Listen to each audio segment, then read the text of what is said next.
But Noah found grace in the eyes of the Lord. 그러나 노아는 여호와께 은혜를 입었더라. 아멘. 노아의 시대, 형편없는 시대죠. 죄악이 관영한 시대, 너무나 패역하고 너무 악한 시대, 하나님이 진노하신 시대, 도무지 희망이 없는 것 같은 시대. 근데 그 암울한 시대 가운데도 등불이 있었습니다. 소망이 있었다고요. 그 와중에도 복받은 사람이 있었다는 말씀이죠. 누군가요? 노아라는 사람입니다. 오늘 성경은 놀라운 말씀을 하시고 있어요.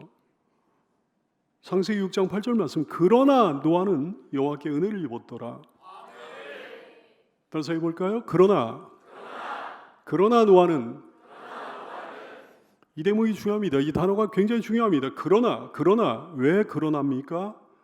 다른 사람들과 다르니까 그러나죠. 주변 상황과 다르니까 그러나죠.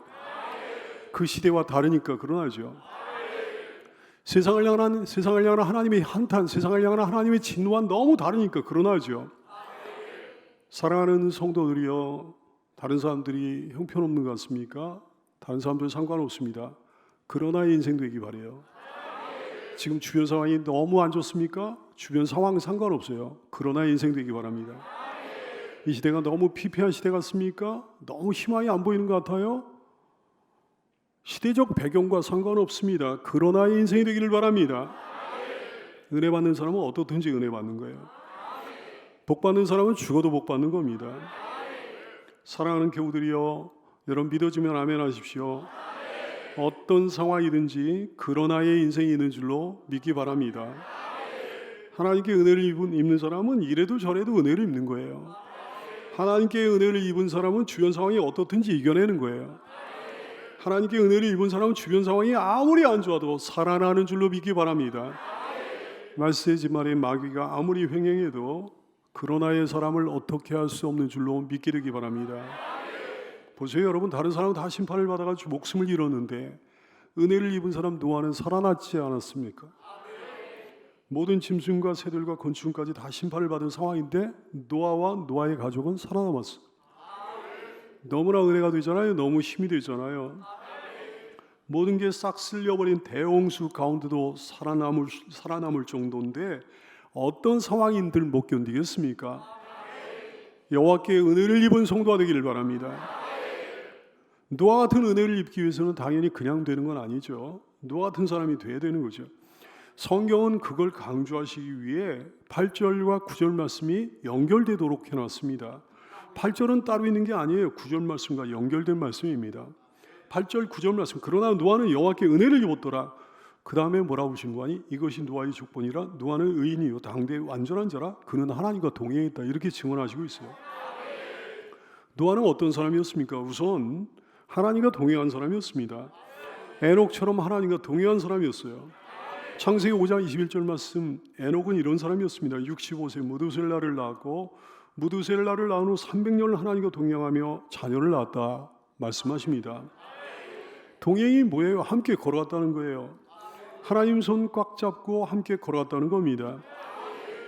근데 하나님 손 잡고 하나님은 우리 손을 뿌리치지 않으시거든요. 하나님 손을 뿌리치는 사람이 많이 있는데 한순간도 그 손을 놓지 않고 뿌리치지 않고 꽉 잡고 걸어갔다는 거예요. 어떻게 하면 그럴 수 있을까요? 하나님 신뢰하면 그럴 수 있는 거예요. 하나님 좋아하고 하나님 사랑하면 그럴 수 있는 거지. 매일같이 믿음이 새로워지면 그럴 수 있는 거예요. 그러면 계속해서 하나님 손잡고 동행할 수 있는 겁니다. 여러분 그렇게 하고 있나요? 혹시 시시때때로 손 뿌리치는 거 아닙니까? 주님 손 귀찮아하고 그러는 거 아니에요? 주님을 향한 신뢰가 약해지면 그렇게 되거든요. 주님을 좋아하는 마음, 사랑하는 마음이 식어지면 그렇게 되거든요. 믿음이 약해지면 하나님을 향한 의심이 생기면 그렇게 되는 거거든요. 하나님 신뢰하기에, 하나님 사랑하기에 계속해서 그 손 잡고 동행하면 하나님 기쁘시게 해드리는 인생이 되고, 그러면 하나님께 특별 대우를 받게 되는 거예요. 에녹은 이런 특별 대우를 받았습니다. 히브리서 11장 5절 말씀, 믿음으로 에녹은 죽음을 보지 않고 옮겨졌으니 휴거가 된 거예요. 하나님이 그를 옮기심으로 다시 보이지 아니하였느니라. 그는 옮겨지기 전에 하나님을 기쁘시게 하는 자라 하는 증거를 받았느니라. 노아 또한 이런 특별 대우를 받았습니다. 그러나 노아는 여호와께 은혜를 입었더라. 주와 동행하기 바랍니다. 하나님을 깊이 신뢰하고 그 신뢰가 어떤 일이 있어도 약해지지 말게 되기 바라요. 주를 향한 여러분의 사랑이 날마다 새로워지고 날마다 뜨거워지기 바랍니다. 그래서 하나님 손 한순간도 뿌리치지 말기 바라요. 그리하여 그러나의 인생이 되시기를 축복합니다. 그러나 나는, 그러나 우리는, 노아는 또한 의인이었습니다. 9절 말씀, 이것이 노아의 조건이란 노아는 의인이요 그랬어요. 사랑하는 여러분, 노아 같은 의인이 되기 바랍니다. 의인이라는 말에는 두 가지 의미가 있는 거예요. 첫째 의미, 예수 믿는 사람이라는 거예요. 로마서 5장 19절, 한 사람이 순종하지 아니함으로 아담 얘기하는 거예요. 아담이 순종하지 아니함으로 많은 사람이 죄인 된 것 같이 한 사람이 순종하심으로 예수님이 얘기하는 거예요. 많은 사람이 의인이 되리라. 예수님 믿습니까? 진짜 믿죠? 그러면 첫 번째 의미는 여러분에게 충족된 거예요.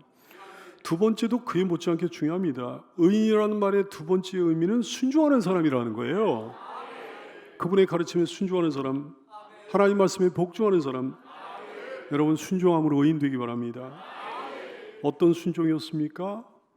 자기 생각, 자기 판단, 자기 경험 내려놓고 단순 무식하게 하나님 하라시는 대로 그대로 따라서 한 순종이었어요. 사람들의 시선, 사람들의 수군거림, 사람들의 세상의 비난, 세상의 비난, 사람들의 비난, 사람들의 조롱, 세상의 조롱 다 무시하고 단순 무식하게 하나님 하라시는 대로 하는 순종이었습니다. 22절 말씀, 노아가 그와 같이 하여 하나님이 자기에게 명하신 대로 다 준행하였더라. 어떤 상황이었습니까? 그때까지 하나님의 심판이라는 게 없었습니다. 아예 비가 내린 적도 없었다고요. 비가 내리지 않아도 세상에 아무 문제 없었거든요. 적당한 습도와 온도가 항상 유지되는 최적의 환경이었으니까요. 당연히 홍수라는 게 있을 수 없는 상황이죠. 근데 그 가운데서 하나님 명에 순종해가지고 방주를 지은 거예요. 창세기 1장 6절 7절 말씀에 보면 하나님이 맨 처음에 창조하신 이 지구의 환경이 얼마나 놀라운 최적의 환경이었는 걸 알게 되는 거예요. 하나님이 이르시되 물 가운데 궁창이 있어 물과 물로 나누라 하시고 하나님이 궁창을 만드사 궁창 아래의 물과 궁창 위의 물로 나누게 하시니 그대로 됐다 그랬어요. 궁창 위를 덮고 있는 물가닥에 지구는 최적의 환경을 유지할 수 있었던 거지. 그때까지 말이죠. 그랬는데 하나님께서 대홍수를 예고하시면서 배를 지으라 하시는데 그 말씀 그대로 순종한 거예요. 그랬더니 주께서 이런 말씀을 해주시는 거지. 창세기 7장 1절 말씀, 여호와께서 노아에게 이르시되 너와 네 온 집은 방주로 들어가라. 이 세대에서 내가 내 앞에 의로움을 내가 보았다 말씀하시는 거예요. 그의 순종을 보시고 의로움을 보았다 말씀하시는 거예요. 특별 대우 받고 싶지요, 여러분? 특별한 사랑, 특별한 은총, 특별한 복을 받고 싶지요? 노아처럼 어린애처럼 순종하는 여러분 되기 바랍니다. 노아는 또한 당대의 완전한 자라 말씀합니다. 9절 말씀, 노아는 의인이요 당대의 완전한 자라. 여러분 완전한 사람입니까? 감히 그렇게 자신할 수 있나요? 과연 우리가 완전한 사람이 될 수 있는 겁니까? 과연 완전한 사람이 될 수 있는 거예요? 불가능한 거 아닌가요? 아니요, 충분히 될 수 있어요. 야고보서 3장 2절 말씀에 보면 그러셨거든요. 우리가 다 실수가 많으니 만일 말에 실수가 없는 자라면 곧 온전한 사람이라 능히 온 몸도 굴레 씌우리라 그러셨거든요. 말에 실수가 없는 사람이 온전한 사람이요 완전한 사람이에요. 노아는 말이 완전한 사람이었던 거예요. 단 한마디도 불평, 원망, 짜증내지 않았을 거예요. 늘 감사와 찬송과 믿음과 소망의 말을 입에 달고 살았을 거예요. 늘 복음을, 늘 하나님 말씀을, 늘 구원과 심판에 관한 얘기를 입에 달고 살았을 겁니다. 완전한 사람이죠. 그런 사람은 노아처럼 특별 대우를 받는 거예요. 여러분 특별 대우 받고 싶지요? 특별한 사랑, 특별한 은총, 특별한 복을 받고 싶지요? 그러면 말에 실수가 없는 성도가 되기를 바랍니다. 말로 죄를 범하니까 말 실수를 자꾸만 하니까 복이 날아가잖아요. 복이 달아나는 거잖아요. 응답을 못 받는 거잖아요. 그 말이 성도답고 그 말이 그리스도인답고 그 말이 은혜롭고 사랑이 넘치는 성도가 되기를 축복합니다. 실로 하나님께는 한 사람이 중요합니다. 그 한 사람이 놀랍게도 하나님의 희망이에요. 소망이에요. 그 한 사람이 놀랍게도 하나님의 위로자예요. 창세기 8장 20절 이하에 보면 노하셨던 하나님의 마음이 스르르 풀리는 걸 보게 됩니다. 노아가 여호와께 제단을 쌓고 모든 정결한 짐승과 모든 정결한 새 중에 제물을 주하여 번제로 제단에 드렸더니 노아의 그 충심 어린 예배를 하나님이 받으시고 여호와께서 그 향기를 받으시고 그 중심에 이르시되 내가 다시는 사람으로 말미암아 땅을 저주하지 아니하리니 이는 사람의 마음이 계획하는 바가 어려서부터 악함이라. 내가 전에 행하였던 것 같이 모든 생물을 다시 멸하지 아니하리니 땅이 있을 동안에는 심음과 거둠과 추위와 더위와 여름과 겨울과 낮과 밤이 쉬지 아니하리라 하셨어요. 위로를 받으신 거예요. 한 사람을 통해 하나님은 역사를 경영하시며 한 사람을 통해 하나님 당신의 섭리와 계획들을 이루어하십니다.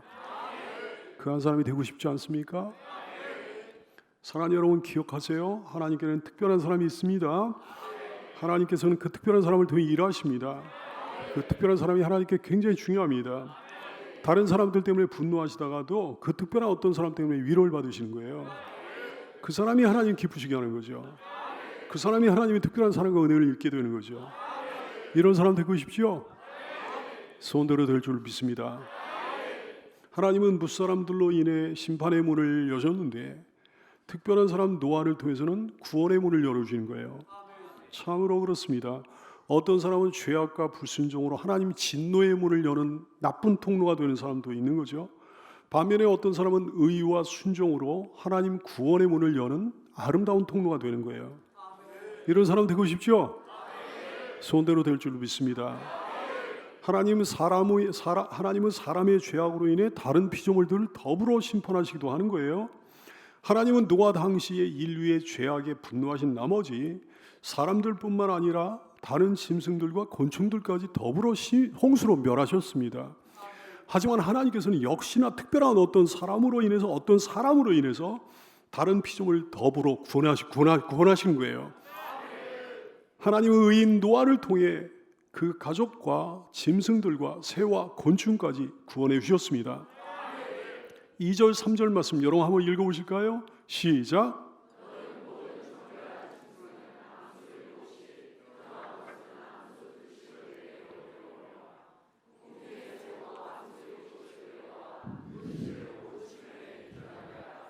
아멘. 노아로 인해서 구원받는 짐승들이 있는 거잖아요. 내가 얼마나 중요한지, 나 한 사람이 얼마나 중요한지. 존귀한 성도들이여, 여러분 특별한 사람이어야 됩니다. 여러분 복의 근원이어야 됩니다. 내 불신앙으로 인해 내 주변에 사랑하는 사람들이 더불어 하나님 징계를 받을 수 있다는 사실을 기억해야 되는 거예요. 반대로 내 신실한 믿음으로 인해 내 주변에 사랑하는 사람들이 더불어 하나님 은혜를 받을 수 있다는 사실을 기억해야 되는 거예요. 노아 당시에 그 가족들이 노아와 더불어 구원의 은총을 받았던 사실을 기억하고 사는 여러분 되기 바랍니다.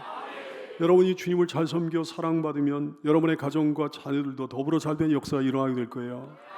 그러므로 이 귀한 시간에 여러분에게 이런 소원이 있게 되기 바랍니다. 내가 복의 근원이 되리라. 복의 근원 노릇 제대로 하는 여러분 되기 바랍니다. 우리 하나님 참 좋으신 분이에요. 정말 좋으신 분입니다. 하나님은 노아에게 구원의 방법을 세밀하게 가르쳐 주셨습니다. 14절 이하에 보면 방주를 만들 재료까지 가르쳐 주셨어요. 방주의 크기를 구체적으로 지정해 주셨습니다. 제작 방법도 구체적으로 일러주셨습니다. 생물들을 살리는 방법도 일러주시는 거예요. 음식물을 준비할 것까지 말씀해 주셨습니다. 이렇게 자상하실 수가 없는 거예요. 그렇습니다. 교우들이여, 하나님은 우리에게도 구체적인 신앙의 방법들을 구원에 이르는 길을 알려주십니다. 성경을 통해, 이 강단을 통해, 더드림과 제자학교 같은 것들을 통해 신앙의 방법을 세밀하게 가르쳐 주시는 거예요. 그러므로 우리는 확실한 길로 걸어갈 수 있는 거죠. 엉뚱한 길로 빗나가지 않을 수 있는 거죠. 보배로운 교우 여러분이여, 말씀 중심의 교회에 소속된 걸 감사히 여기는 여러분 되기 바랍니다. 제대로 가르치지 않는 교회가 많이 있어요. 엉뚱한 길로 데려가는 교회 아닌 교회들이 많이 있어요. 교우들이여, 감사함으로 순종으로 이 길을 잘 걸어가는 성도가 되기를 축복합니다. 보세요 여러분, 의인 노아는, 우리 선배 노아는 가르쳐 주신 방법 그대로 철저히 순종했습니다. 절대 순종했어요. 22절 말씀 다시 한번 볼까요? 노아가 그와 같이 하여 하나님이 자기에게 명하신 대로 다 준행했다 그랬어요. 7장에서 근데 다시 한번 강조하십니다. 7장 5절 말씀, 노아가 여호와께서 자기에게 명하신 대로 다 준행하였더라. 아니 이렇게 하는 사람이 복된 걸 왜 몰라요? 이렇게 하는 사람이 잘 되는 걸 왜 몰라요? 이렇게 하는 사람이 천국에서 큰 사람이라는 사실을 왜 모릅니까? 노아는 왜 그렇게 사랑스러운 사람이었습니까? 무조건 따랐으니까 사랑스러운 사람이죠. 무조건이요. 이분이요 그렇게 단순할 수가 없어요. 그 뇌 회로가 너무나 단순합니다. 단순 무식합니다. 이분이 생각을 해보라고요, 여러분. 120년간 조롱을 얼마나 많이 받았을까요? 미쳤다는 말을 얼마나 많이 들었겠습니까? 세상에서 완전히 왕따를 당했을 거예요. 120년간 이상한 짓을 하고 있으니까 말이죠. 그럼에도 불구하고 개의치 않는 거예요. 그저 하나님만 바라보는 거예요. 그저 말씀만을 믿는 거예요. 오직 말씀대로 하기를 작정하고 무작정 실행에 옮기는 거지. 노아만 그랬습니까? 아니요. 우리 신앙 선배들 다 그랬습니다. 여호수아 24장 15절 말씀에 보면 여호수아가 이런 고백을 하라. 만일 여호와를 섬기는 것이 너희에게 좋지 않게 보이거든 너희 열조가 강저편에 섬기든 신이든지 혹은 너희의 거하는 땅 아무리 사람이 신이든지 너희 섬길 자를 올라 택하라. 너희들이 온 이스라엘 백성들이 선포하는 거야. 니들이 어떻게 나갈지라도 오직 나와 내 집은 여호와를 섬기노라. 사랑하는 성도들이여, 복잡하지 말고 단순한 여러분 되기 바라요. 무조건 순종하는 복된 노아의 후예들, 여호수아와 갈렙의 후예들 되길 바랍니다. 여호수아와 갈렙처럼 노아 역시 영적인 배짱이 있는 인물이었죠. 영적 배짱이 있는 인물, 뭐가 돼도 되는 거죠. 무슨 복을 받아도 받는 거죠. 잘못된 사람이 없는 거죠. 사랑하는 여러분, 여러분도 영적 배짱이 있습니까? 배짱이 있게 되기 바랍니다. 영적 배포가 크기 바랍니다. 영적으로, 육적으로 간이 크면 그것도 하여튼 죄 짓는데 간이 크면 그건 큰일 나는 거고, 영적으로 간이 큰 신자가 되기를 축복합니다. 노아는 심지가 정말 고든 인물이었어요. 흔들리질 않아요. 연약하지 않아요. 120년간 그 일을 밀어붙이는 거예요. 이사야 26장 3절 주께서 심지가 견고한 자를 평강하고 평강하도록 지키시니 이는 그가 주를 신뢰함이니이다. 심지가 고든 성도입니까? 상황에 따라 흔들리지 마십시오. 사람들의 시선과 사람들의 말과 사람들의 압력에 흔들리지 마십시오. 주눅들지 마십시오. 분위기 타지 마십시오. 유행에 휩쓸리지 마십시오. 심지가 곧은 성도가 되기를 바랍니다. 주변 사람이 뭐 어떻게 나가든지 뭐라고 얘기하든지 오늘도 영적인 배짱으로 굳은 심지로 꿋꿋이 승리하는 성도가 되기를 예수님의 이름으로 축복합니다. 방주는 구원의 모형이에요. 방주는 예수님을 예표하는 거예요. 구원의 모형인 방주의 모습에는 영적인 의미가 있습니다. 가만히 살펴보면 큰 은혜를 누리게 돼요. 14절 말씀에 보니까 방주는 고페르나무로, 다시 말해 잣나무로 만들었습니다. 잣나무는 나무 가운데 잘 썩지 않는 나무거든요. 썩지 않는 잣나무로 방주를 만들었습니다. 그게 무슨 의미가 있는 걸까요? 이사야 40장 8절 말씀하고 있어요. 풀은 마르고 꽃은 시더나 우리 하나님 말씀 영원히 소리가 그랬어요. 우리에게 주신 하나님의 말씀, 하나님의 약속은 잣나무같이 썩지 않습니다. 하나님의 사랑은 잣나무같이 썩지 않습니다. 우리에게 주신 구원의 은총도 썩지 않습니다. 우리에게 기업으로 주신 천국도 썩지 않습니다. 부활체는 영원히 썩지 않습니다. 신실한 성도 여러분이요, 썩지 않는 잣나무로 만들어진 구원의 방주 안으로 들어왔기에 반드시 구원을 받을 줄을 믿게 되기 바라요. 여러분이 탄 구원의 방주는 말씀의 방주요, 사랑의 방주요, 은혜의 방주에 예수님이요 영원한 천국의 모형이에요. 그러므로 절대로 침몰되지 않습니다. 구원받은 천국의 백성들이 의기소침하거나 세상 문제 때문에 낙심하거나 침륜에 빠지는 건 있을 수 없는 거죠. 구원의 방주에 올라탔는데 다른 사람들 그거 못 탔는데 말이죠. 자기는 탔는데 말이지. 이미 구원받은 백성, 확실히 구원받은 영원한 천국 백성이라는 사실을 잊지 말고 늘 힘과 용기를 내며 기쁨 가운데 살게 되기를 축복합니다. 14절 말씀에 보니까 거기에 안팎으로 역청을 발랐습니다. 역청을 왜 바른 거예요? 물이 스며들지 못하도록 거기다 막기 위해서 바른 거죠. 첫째로 우리 하나님께서 구원의 방주 안으로 들어온 사람을 철저히 보호해 주신다는 걸 의미하는 거예요. 한 번 자녀로 택함 받은 백성, 한 번 구원의 방주 안으로 들어온 사람, 예수 안에 머물러 있는 사람, 악한 영들이 절대로 빼앗아갈 수가 없습니다. 세상에 온갖 공격이 있을지라도 그를 넘어뜨릴 수 없습니다. 피난처이신 우리 아버지, 산성이신 하나님의 그늘 안에서 하나님의 품 안에서 절대 안전하다는 사실을 믿게 되기 바라요. 역청을 안팎으로 바른 건 둘째로 구원의 방주 안으로 들어온 사람은 철저히 구별되어야 된다는 것을 의미합니다. 방주가 대홍수의 물결에 이리저리 오랫동안 떠다닐 때 그 틈 안으로 물이 들어오면 큰일 나는 거거든. 역청으로 철저히 차단해야 되는 거예요. 우리가 구원의 방주를 타고 세상 물결을 떠다닐 때도 마찬가지예요. 세상의 유혹과 죄가 스며들어오면 큰일이에요. 인본주의 바이러스가 스며들어오면 재앙입니다. 그런 것들이 교회 안에 우리 심령에 우리 가정에 스멀스멀 기어들어오려고 한다 얘기예요. 그래서 많은 교회가 무너진다 얘기예요. 많은 교인들이 무너진다 얘기예요. 침몰한다 얘기예요. 그런 것들이 기어들어오지 못하도록 역청을 발라 철저히 차단해야 되는 거죠. 성도들이요, 역청으로 그런 것들을 철저히 차단하며 살게 되길 바랍니다. 역청이 뭐예요? 역청은 하나님의 말씀이에요. 하나님의 말씀은 두루두루 발라야 되는 거예요. 철저히 막아야 되는 거예요. 그 어떤 세상의 유혹과 죄도 스며들어오지 못하도록, 그 어떤 인본주의 바이러스도 스며들어오지 못하도록 철저히 방어하며 사는 여러분이 되기를 축원합니다. 방주의 크기는 굉장히 넉넉했습니다. 그 크기가 어느 정도 되는 겁니까? 현대적 수치로 방주의 크기를 계산해 볼 수가 있어요. 길이가 135m, 폭이 23m, 높이가 14m에 이르렀습니다. 그럼 이 방주에 노아 가족 8명과 이 세상 모든 동물이 적어도 한 쌍 이상씩 들어가는 게 가능한 일입니까? 거기다가 뭐 식량도 상당히 실어야 되는데 그 정도 크기가 되는 겁니까? 결론은 당연히 가능하다는 거예요. 창조과학회에서 자세히 분석을 해놨습니다.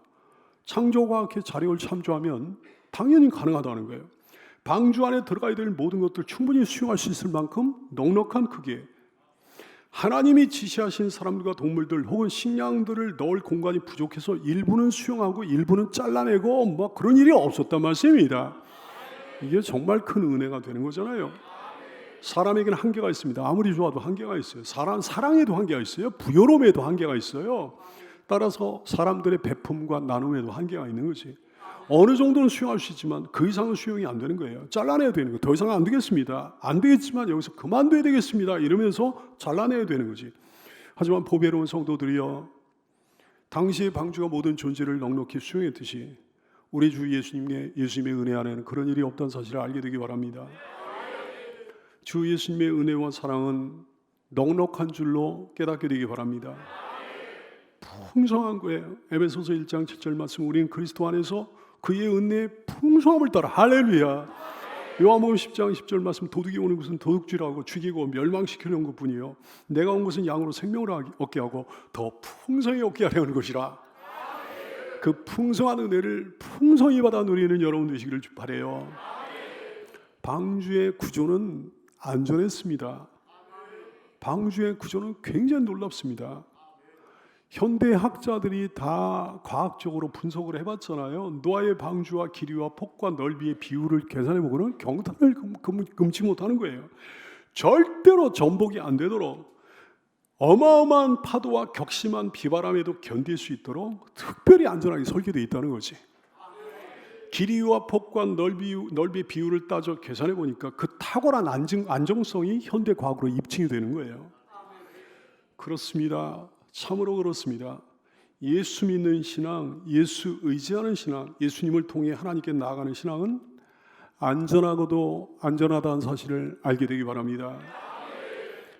믿기만 하면, 의지하기만 하면, 주님을 통해 하나님께 나아가기만 하면 세상의 파도가 아무리 높고 무시무시해도 절대로 휩쓸리거나 침몰하지 않아요. 모든 세상에 존재하는 모든 신앙 중에 가장 안전한 신앙, 모든 인생의 경영책 중에 가장 안전한 경영책, 바로 여러분의 예수 신앙입니다. 언제나 예수 안에 거하기 바랍니다. 오늘의 짧은 본문 다시 한번 힘차게 읽고 마칠까요? 그러나 노아는 여호와께 은혜를 입었더라. 시작. 그러나 노아는 여호와께 은혜를 입었더라. 아멘. 그러나 우리는 기도하겠습니다.